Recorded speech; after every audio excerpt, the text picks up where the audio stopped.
wabarakatuh. Eh,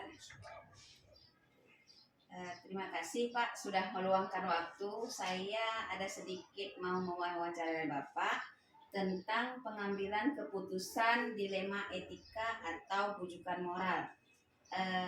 Saya Eka Arianti, CGP Angkatan 11 dari SMP Negeri 1 Kutacani. Sebelum saya bertanya sama Bapak, boleh Pak perkenalkan diri terlebih dahulu?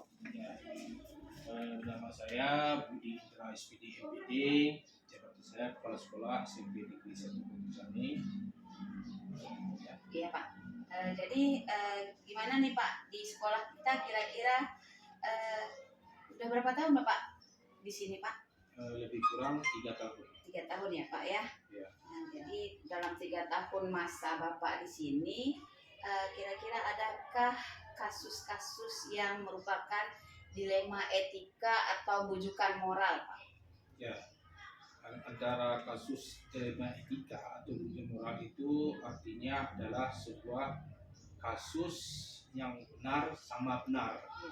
Artinya salah kasus kita yang pernah kita alami di SMP 1 Kutacani ini, ketika kita rapat musyawarah tentang kedisiplinan sekolah yang diketahui oleh ketua komite yang ditangani oleh orang tua murid yang berupa 6.000, apabila ada pelanggaran siswa yang kasus seperti pelanggaran yang tidak hadir, ya selainnya pelanggaran masalah seksual, masalah tawuran, masalah apa lagi itu, masalahnya mendapat merokok atau cabut, itu tetap kita ada musyawarah sebelum kita membuat peraturan itu, dan kita diketahui oleh komite sekolah, dan diketahui oleh wakil sekolah, para wakil dan dewan guru, termasuk terlibat guru BK dan guru PAI. Jadi Bapak itu bagaimana dapat mengidentifikasikan kasus-kasus itu yang merupakan dilema etika atau bujukan moral? Ya, kemarin 2 bulan yang lalu kita pernah dapat kasus dilema etika. Ya, Pak. Ketika saya membuat aturan dan ada satu siswa melanggar peraturan, yaitu tidak disiplin dan tidak ada kehadirannya. Setelah kita cek, siswa ini setelah kita terjunkan dari tim kita, yaitu dari guru BK, guru wali kelas, untuk mengunjungi siswa di tempat. Ternyata siswa terdapat memang betul dia melanggar aturan, tidak ada kehadiran. Tetapi setelah kita cek di lapangan, siswa ini dia hadir. Kendalanya orang tuanya dikatakan tidak mampu di situ, karena istilahnya orang tua yang perempuan ini istilahnya mempunyai hanya sebelah tangan, bukan istilahnya bahasa halusnya sebelah tangan Tenggaranya kan, sebelah tangan istilahnya hidup hanya sebatang kara orang tuanya. Jadi anak ini membantu orang tua. Jadi orang tuanya berjualan di pagi, berangkatnya jam 4 pagi subuh, dan anak ini ikut membantu mengantarkan barang ke pagi. Dan anak itu sering terlambat sampai jam 9, ada juga yang tidak hadir. Setelah dicek, itu anak itu tetap ingin hadir. Tetapi masalahnya keterlambatan tadi, masalahnya yang guru juga wali kelas benar dan anak juga benar, itu namanya kasusnya sama-sama benar. Jadi dilema etika ya Pak ya? Ya. Jadi bagaimana Bapak mengambil keputusan di sekolah itu, terutama kasus-kasus yang ada kepentingan seperti dilema etika tadi Pak, yang mengandung nilai kebajikan? Ya, setelah kita buat aturan tadi, nah itulah yang membuat kita bermasalahnya. Kita tetap berpihak kepada anak, walaupun kita buat sudah aturan itu sudah ditetapkan orang tua, tetap berpihak kepada anak. Istilahnya kita adakan musyawarah lagi balik, kita undang yang pertama itu para wakil, ketua kesesuaian, termasuk komite, termasuk guru BK, wali kelas, termasuk guru PAI. Di situ terlibat juga guru agama. Setelah itu ya tetap kita memutuskan untuk memberikan, tetap berpihak kepada anak. Baik, berarti langkah-langkahnya ya melakukan musyawarah dengan guru, Iya, seorang guru dan wakil wakil, dan komite ya sekolah. komite sekolah juga ya Pak ya. Ya, harus hadir juga biar tahu mereka itu kasusnya inilah kasusnya. Bukan anak itu melanggar aturan. Memang sudah beban takdirnya Iya Pak. karena membantu orang tua. Jadi dalam kasus ini yang Bapak anggap efektif dalam pengambilan keputusan terhadap kasus-kasus dilematika itu bagaimana Pak? Apapun dari cerita yang kita buat di sini, nah, tetap kita berpihak pada anak. Ya, Pihak pada anak. Dan kita memberikan pada anak itu karena dia beban membantu orang tua, karena orang tuanya dia anak yatim, karena mamanya masih sebagai tulang punggung keluarga, jadi anak itu siap mengantar dua mamanya ke kerja pagi, habis itu setelah pulang ngurus adik-adiknya lagi. Ketiga anak itu untuk peraturan tetap kita berpihak pada anak. Nah, jadi harus ada juga komunikasi ya Pak ya, ya sama komunikasi. ke orang tuanya, Orang tua dan sama pihak sekolah wali ya Pak. kelas, maksud wali kelas yang wajib itu tahu, guru PK tahu, termasuk perwakilan dari orang tua juga harus tahu, termasuk siswa juga harus tahu bagaimana di lapangan setelah dicek kebenarannya. Jadi hal-hal apa saja kira-kira yang selama ini merupakan tantangan dalam pengambilan keputusan pada kasus dilema etika itu Pak? Ya, tantangan banyak kasus itu.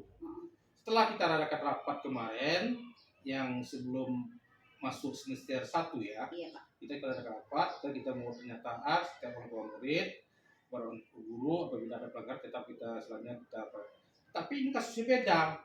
Anak benar, guru benar. Jadi saya ambil kebijakan tetap kita berpihak kepada anak.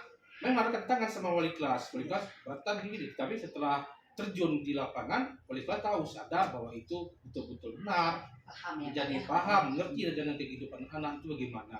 Iya Pak. Jadi apakah Bapak memiliki sebuah jadwal dalam sebuah penyelesaian kasus? Apakah langsung menyelesaikannya di tempat atau ada terjadwal seperti itu Pak? Kita gini, begitu ada kasus yang dilakukan oleh wali kelas kesiswaan langsung sampaikan ke saya, itu kita langsung kita terjunkan tim kita di situ. Yang pertama timnya ada guru BK terlibat, termasuk guru PAI terlibat, termasuk guru piket terlibat, termasuk wali kelas juga yang terlibat di situ untuk mengunjung anak. Begitu selesai mengunjung anak, besoknya kita diskusi langsung. Apa keputusan? Itu nggak bisa lama-lama. Iya Pak. Tetap kita tidak ada itu pakai jadwal, tetap kita selesaikan secepatnya. Tidak terjadwal ya Pak. Ya. Harus langsung jika kita terima kasusnya langsung kita proses ya Pak ya, seperti itu. Dan menerjunkan langsung guru Ya, BK dan tim-timnya lah ya Pak. Yang ada yang terlibat di sekolah ini. Jadi dari semua hal yang tadi sudah kita bicarakan nih, pembelajaran apa kira-kira yang dapat Bapak petik dari pengalaman Bapak dalam mengambil keputusan dilema etika itu Pak?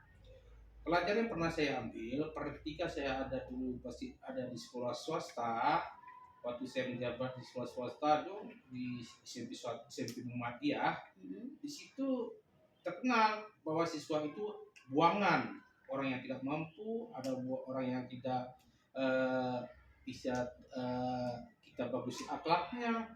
Ternyata setelah kita masuk, kita rubah mindset guru itu, kita datangi, alhamdulillah di situ kita banyak pembelajaran. Setelahnya itu bukan buangan. Nah, memang banyak kasusnya, ada kasusnya tentang pencerian antara orang tuanya, ada kasus anak yatim, ada kasus tentang tekanan antara temannya, ada banyak kasusnya. Tapi kita tetap intinya kita tetap berpihak kepada anak, itu dia di situ. Baik, berarti harus berpihaklah kepada anak dari pengalaman yang dapat dipetik ya Pak ya.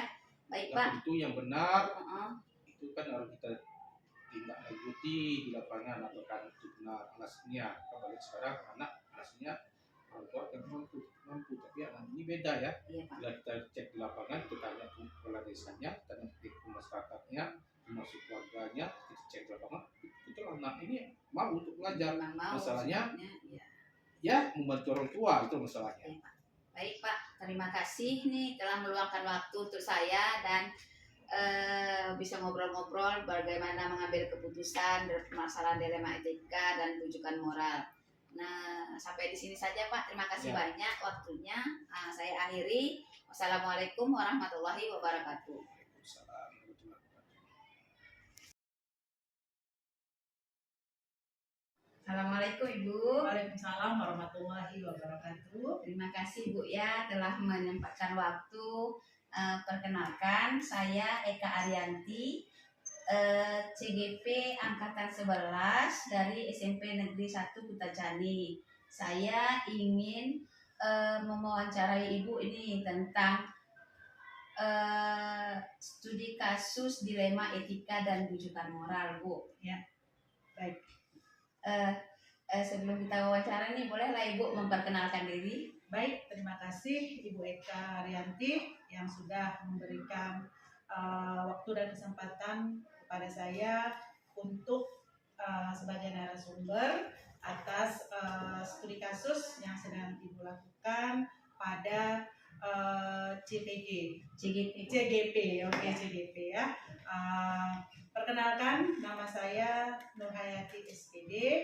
Saya Kepala Sekolah SMP Negeri 4 Kutacani. Terima kasih Bu perkenalannya. Ya. Mohon maaf nih, udah Ya. berapa tahun Bu jadi kepala sekolah? Alhamdulillahirobbilalamin, saya di sini sudah memasuki tahun ketiga. Alhamdulillah ya. Dengan tahun ketiga sudah banyak lah Bu ya kasus-kasus. Kadang ada kasus di sekolah ini yang Ya. Ibu tangani juga ya Bu. Ya, benar. Ya. Jadi Bu, kira-kira nih Bu, adakah kasus di sini yang ingin diangkat dalam masalah ini Bu? Yang menjadi dilema pada kasus di sekolah umumnya, khususnya di SMP Negeri 4 Kutacani adalah tentang kedisiplinan anak dalam mematuhi peraturan dan tata tertib sekolah. Jadi Bu kan selama ini bagaimana Ibu dapat mengidentifikasikan kasus-kasus yang ada di sekolah ini yang merupakan dilema etika atau bujukan moral Bu? Pada kasus tersebut terjadi dilema etika yang ditandai dengan adanya pilihan yang sama-sama benar. Gimana nih? Benar. Oke. Pada kasus tersebut terjadi dilema etika. Pada kasus dilema etika yang ada di sekolah kami ini, dengan adanya pilihan yang sama-sama benar, tidak ada bujukan moral pada kasus ini dikarenakan tidak ada pelanggaran hukum yang terjadi, sehingga untuk mengidentifikasi salah satu dilema etika, bujukan moral perlu dilihat dari tipe kasus. Sekarang juga ini, nanti kan bisa diedit dong. Ya, nggak apa-apa kan nanti Nanti kan bisa dipotong. nanti kan beli dulu. Mana nih? Baik Ibu, selama ini nih kan ada kasus di sekolah Ibu tadi yang Ibu bicarakan tentang kedisiplinan siswa ya Bu ya. Ya. Jadi kira-kira nih bagaimana Ibu dapat mengidentifikasikan kasus itu merupakan kasus dilema etika atau kasus bujukan sosial, bujukan moral Bu? Ya.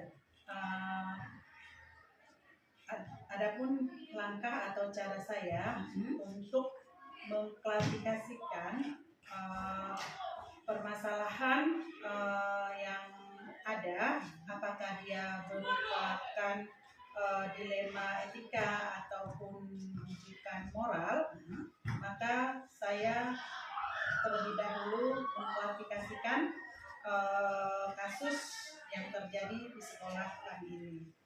Rata-rata dilema yang terjadi adalah kasus yang terjadi adalah dilema etika yang ditandai dengan adanya pilihan yang sama-sama benar, di mana pelanggaran yang dilakukan oleh siswa tersebut tidaklah melanggar peraturan, bukanlah pelanggaran hukum yang terjadi. Jadi untuk mengidentifikasi antara dilema etika dan bujukan moral perlu ada tipe kasus dan pilihan yang muncul. Adapun pilihan yang muncul itu adalah dilema etika. Karena Ibu melihat itu kasusnya merupakan dilema etika karena tidak ada yang salah Bu ya, atau tidak ya, ada yang melanggar peraturan seperti itu ya Bu ya.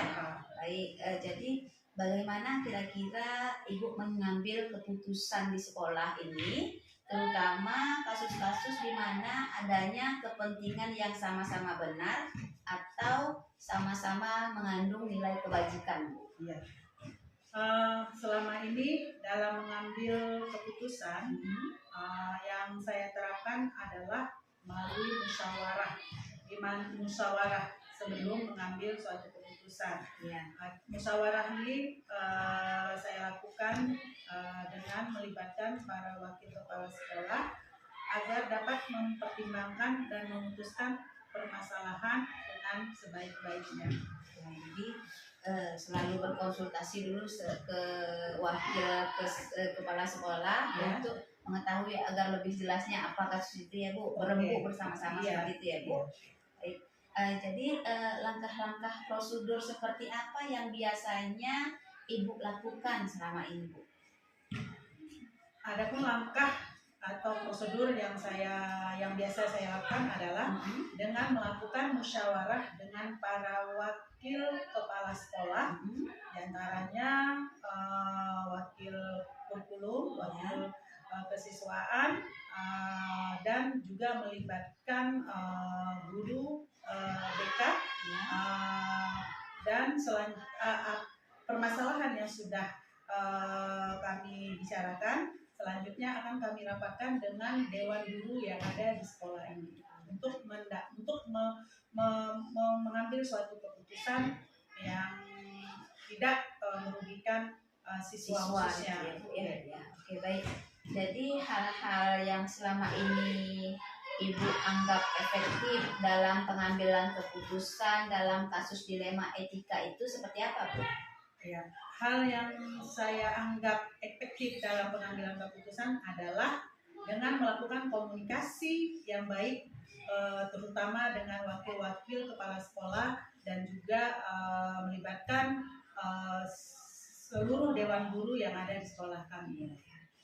Nah, jadi seluruh sekolah lah dilibatkan untuk kasus siswa-siswa yang ada di sekolah ini ya Bu ya.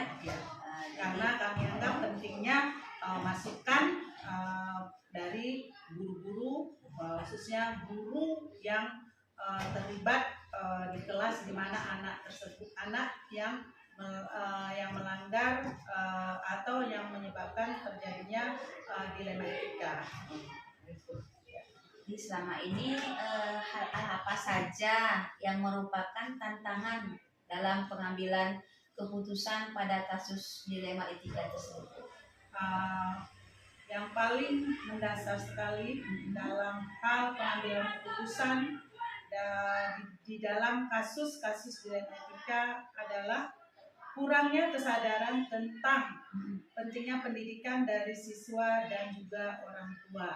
Artinya peran serta orang tua dalam pendampingan anak untuk memutuskan mata rantai dilema etika ini sangat-sangat sulit sekali.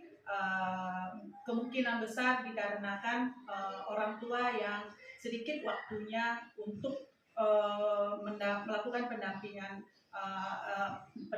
terhadap anaknya dikarenakan oleh faktor ekonomi yang di pagi hari sebelum pergi sekolah harus keluar dari rumah untuk mencari nafkah. Bahkan nanti anak sudah tidur, orang tua baru pulang dari beraktivitas. Itu kendala yang paling signifikan atau sulit untuk tantangan yang besar agak sulit untuk dituntas. Baik Bu. Jadi apakah Ibu memiliki sebuah jadwal tertentu dalam penyelesaian kasus dilema etika ini, atau apakah Ibu langsung menyelesaikannya di tempatnya? Untuk dilema kasus dilema etika ini tidak ada jadwal khusus yang saya lakukan, hanya saja disesuaikan dengan situasi dan senantiasa melakukan koordinasi dengan dengan semua pihak yang terlibat dalam penyelesaian masalah dilema etika yang ada di sekolah kami ini. Jadi nggak ada waktu khusus ya, Tidak Bu? ada waktu khusus. Kita dalam kasus ini koordinasi dulu dengan wakil-wakil dan guru-guru lain, baru itu bisa kita mengambil keputusan seperti itu ya, Bu ya. Ya. Adakah seseorang atau faktor-faktor apa yang selama Ibu ini memutuskan kasus mempermudah atau membantu Ibu dalam pengambilan keputusan kasus-kasus dilema etika ini? Kami mempunyai tim ya di sekolah ini untuk menyelesaikan permasalahan khususnya kasus dilema etika, di mana ada nanti penyelesaiannya oleh wakil kepala sekolah seperti wakil kesiswaan dan guru BK serta guru yang ada di sekolah kami ini dalam hal membantu pengambilan keputusan. Jadi para wakil juga perannya sangat penting, Bu ya, sangat dalam membantu sekali ya, Bu ya.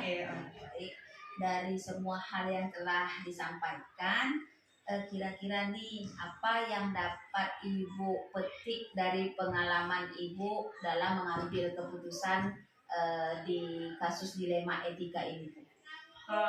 Pembelajaran yang dapat saya petik adalah perlunya memperhatikan budaya di lingkungan sekolah untuk sebelum mengambil keputusan.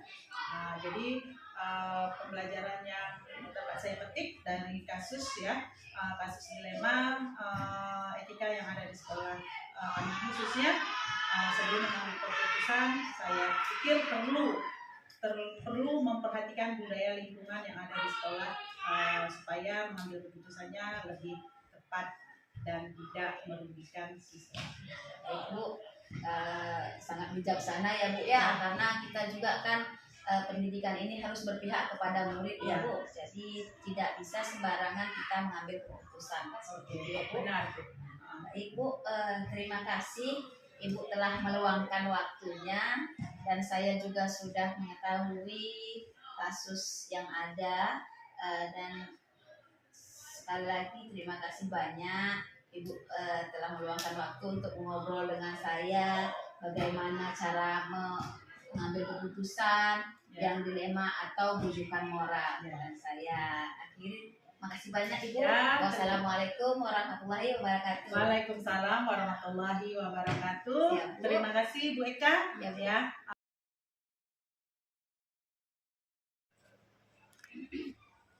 Assalamualaikum Ibu.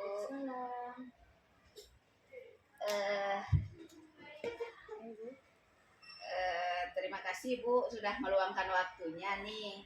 Saya mohon izin, saya Eka Arianti, calon guru penggerak angkatan 11 dari SMP Negeri 1 Kutacani. Di sini saya ingin mewawancarai Ibu, ada studi kasus nih Bu, tentang bagaimana cara Ibu mengambil keputusan antara dilema etika atau bujukan moral. Nah, sebelum saya bertanya lebih lanjut, bolehlah Ibu memperkenalkan diri Bu terlebih dahulu. Terima kasih sudah mengunjungi sekolah kami ya Bu. Perkenalkan, nama saya Marita Aini, kepala sekolah SMP swasta Ifti Hafiz Rodatul Hasanah yang berlokasikan di Simpang Semadang. Seperti yang Ibu tanyakan ini tadi, di kasus sekolah saya sendiri adalah saat mengambil keputusan untuk penyusunan rapot anak-anak, kami harus menyesuaikan dengan nilai anak-anak itu dengan KKM yang ada, sehingga anak-anak itu semua naik tingkat kelasnya. Baik Bu, terima kasih. Jadi selama ini nih Bu, bagaimana Ibu dapat mengidentifikasikan kasus yang merupakan dilema etika ataupun bujukan moral, Bu? Berdasarkan kasus tersebut, kami memutuskan untuk secara bersama-sama bagaimana kepentingan kasus etika moral itu kepada anak dilihat dari atas pembuatan keputusan. Jika ada alasannya masuk akal, jika dibenarkan maka masuk ke dalam dilema etika, sedangkan jika alasannya tidak sesuai maka masuk ke dalam rujukan moral. Seperti itu. Jadi, bagaimana ibu menjalankan pengambilan keputusan itu di sekolah kita ini, terutama untuk kasus-kasus di mana ada dua kepentingan yang sama, yang benar-benar yang sama-sama benar atau yang mengandung nilai kebajikan, Bu. Biasanya kami ya Bu ya, Mm-mm. kalau mau mengambil keputusan tentang anak-anak baik itu etika atau moral, kami diskusikan dulu kepada seluruh guru, karena kalau seluruh guru udah berdiskusi pasti dia tahu sifat-sifat anak-anak tersebut. Karena guru yang langsung terjun ya Bu ya. Baik. Jadi langkah-langkah atau prosedur seperti apa yang biasanya ibu lakukan selama ini, Bu? Langkah-langkah yang saya ambil biasanya seperti rapat internal. Pak internal itu bersama wakil ya Bu ya. Wakil, saya beserta guru. Jadi hal-hal apa saja yang selama ini ibu anggap efektif dalam pengambilan keputusan pada kasus dilema etika, Bu? Sebelum adanya kasus tersebut, kita sebenarnya harus mengantisipasi. Nah, makanya guru-guru itu rapat terdahulu. Sebelum ada kejadian itu, apa yang akan kita ambil, kan gitu. Ya. Sebelum terjadi permasalahannya, kita harus ada tindakan preventif dulu. Berarti harus mengambil keputusan itu dengan tindakan preventif yang menjadi apa, ya mencari akar masalahnya seperti apa lah, seperti itu ya Bu. Jadi hal-hal apa saja yang selama ini merupakan tantangan dalam pengambilan keputusan Bu pada kasus dilema etika? Tantangan yang saya hadapi sendiri itu tentang pengambilan keputusan kurangnya ketegasan saya. Menurut saya ya Bu ya. Iya Bu.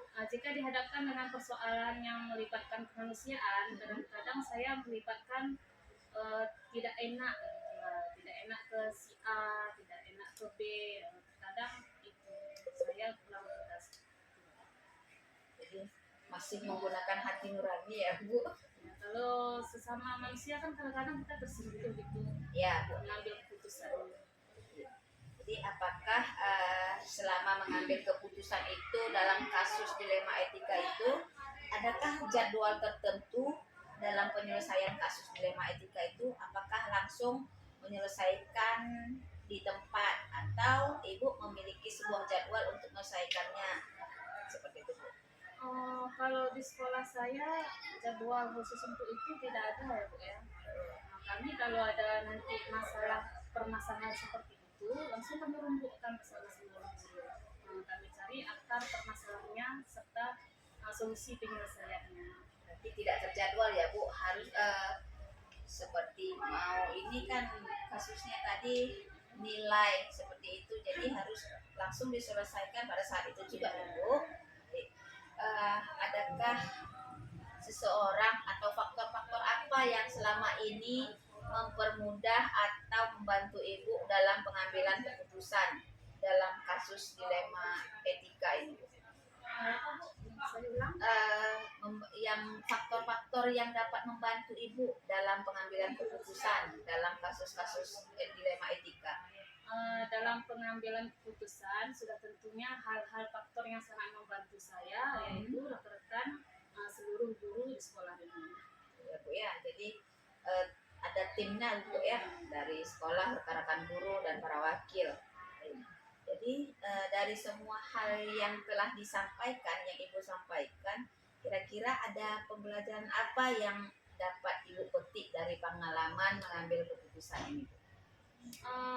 Dari kasus yang telah kita hadapi dulu, dulunya kita lihat pengalamannya ya Bu ya.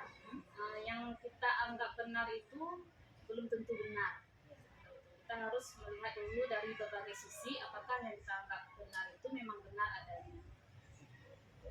itu dari pengalaman-pengalaman dilihat. Ya. Itu terima kasih telah meluangkan waktu sebagai narasumber saya yang mau saya wawancarai. Sama-sama. Ya Bu, jadi saya sudah dapat bagaimana cara mengambil keputusan dalam permasalahan dilema etika atau bujukan moral ini. Baik Bu, terima kasih banyak dan saya akhiri. Wassalamualaikum warahmatullahi wabarakatuh. Waalaikumsalam. Terima kasih Bu.